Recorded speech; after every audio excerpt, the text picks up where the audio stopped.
In this video we are going to start CompTIA Plus Core 1 course, and this is already for the new exam which was released in 2025. So the exam code is, as you can see here, CompTIA Plus Core 1 220-1201.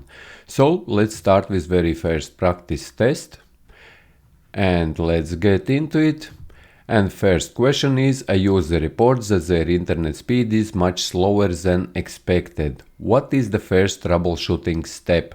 Reinstall the operating system, run a speed test, replace the router, disable the firewall, or lower the monitor brightness. And by the way guys, to follow this video or these videos, grab a piece of paper and write down how many questions you get right and how many questions you get wrong, because these are already questions for the newest, latest updated CompTIA Plus Core 1 exam. And also I would highly recommend any of you guys who are taking CompTIA Plus or Core 1 or Core 2 or Network Plus or Security Plus, do these practice tests or do these quizzes for yourself, and you must do at least 700 to 1000 of these quiz questions before you take the real exam to get the feel of this exam for yourself. Otherwise, most likely you will not be able to pass this exam. And if you look around on YouTube, even you can see that all those people, even me myself, I have a CompTIA Plus Core 1, I passed it also.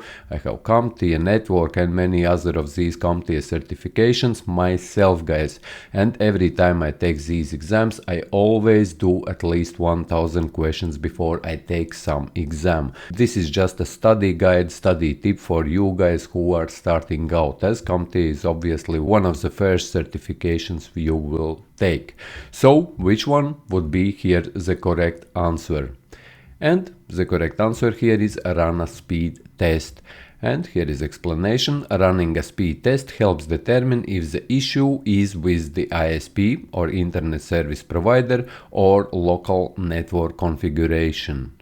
And next question. A technician is configuring a home network. What is the best encryption protocol for securing Wi-Fi? WEP or WEP, AES-128, VPA3, Open Network, or 802.1x. So what will be the best protocol for securing your Wi-Fi? And here the correct answer is VPA3, as this is the latest protocol. Whenever you are setting a home router, you would use VPA3 if it is supported by your device, as VPA3 provides the highest level of encryption and security for wireless networks. And next question.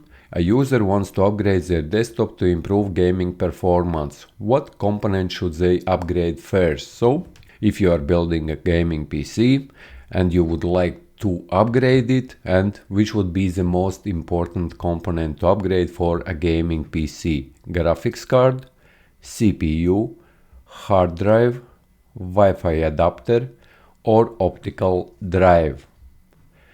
And obviously for gamers, for gaming, that would be graphics card.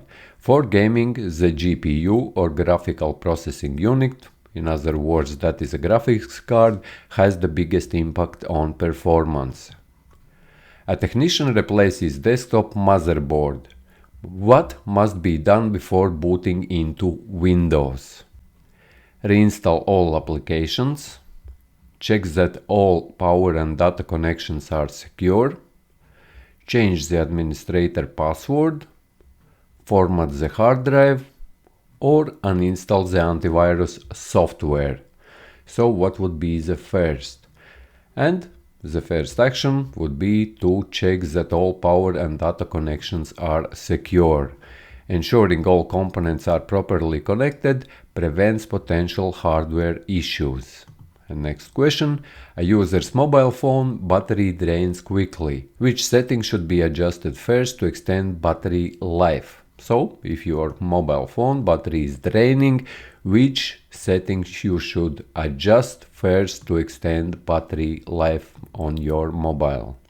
Increase Bluetooth range, raise the screen resolution, use 5G instead of Wi-Fi, enable GPS tracking, or lower the screen brightness. So what would you do very first to save your battery power?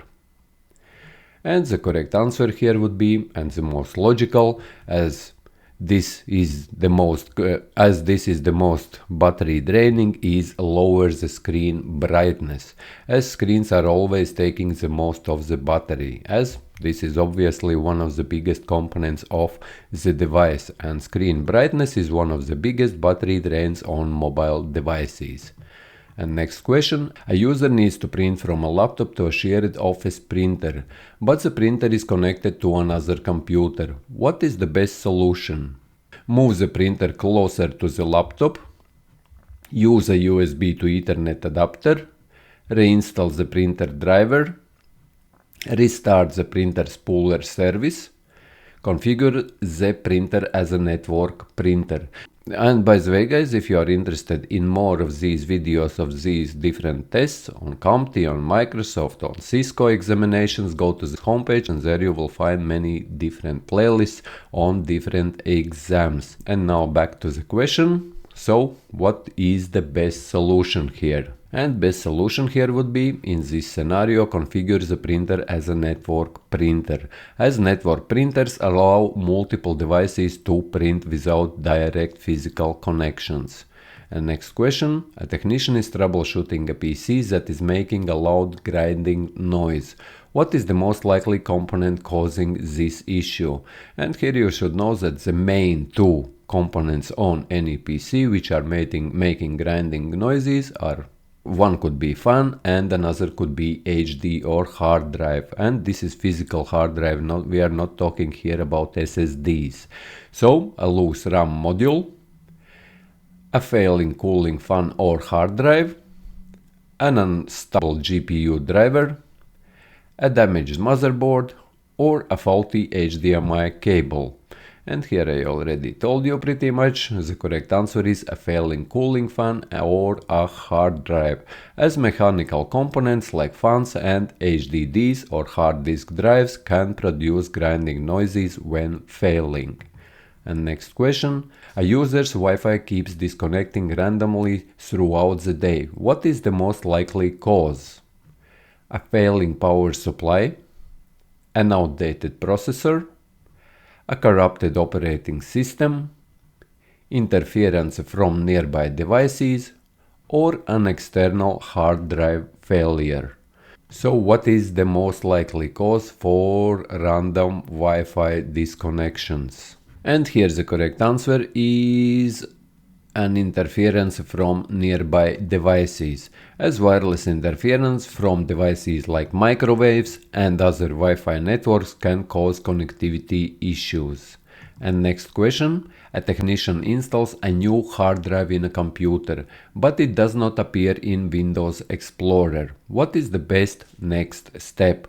And Windows Explorer, as you know guys, this is whenever you click on any folder, that is pretty much what opens your Windows Explorer. And there you go to the drives and there you are not seeing. And here in this scenario, technician installs a new hard drive on computer, and when he goes to his drives like C drive or D drive or whatever drives are on that particular computer, that drive or hard drive is not appearing there. Similar could be like, for example, if you push in a USB drive into your computer and it is not appearing on your computer. As USB drives are also just another type of external hard drives. So here the answers are: replace the SATA cable, reinstall Windows, initialize the drive in disk management, flash the BIOS, or check the monitor connection, which would be the correct answer. And here, obvious or most logical answer would be initialize the drive in disk management. A new drive needs to be initialized and formatted before it appears in Windows. And next question, a user is experiencing slow performance when copying files to an external USB drive. What is the most likely reason? So, when you are copying files to an external USB drive, you are experiencing a slow performance. So pretty much those files are loading or downloading very slowly. And here the answer options are: the CPU is overheating, the USB port is USB 2 instead of USB 3.0. Here for your CompTIA A Plus exam you should also know USBs, you should know standards of USBs, download and upload speeds of USBs as well. The firewall is blocking file transfers, the monitor resolution is too high, or the RAM is faulty. So which one is the correct answer here? And here's the correct answer is the USB port is USB 2.0. And as you know guys, USB 2.0 has only 480 megabits per second transfer speeds, where with USB 3.0 you already, and further there are other versions or higher versions of USB 3, it starts with 5 gigabits per second. As you see, USB 2.0 has significantly lower transfer speeds compared to USB 3.0.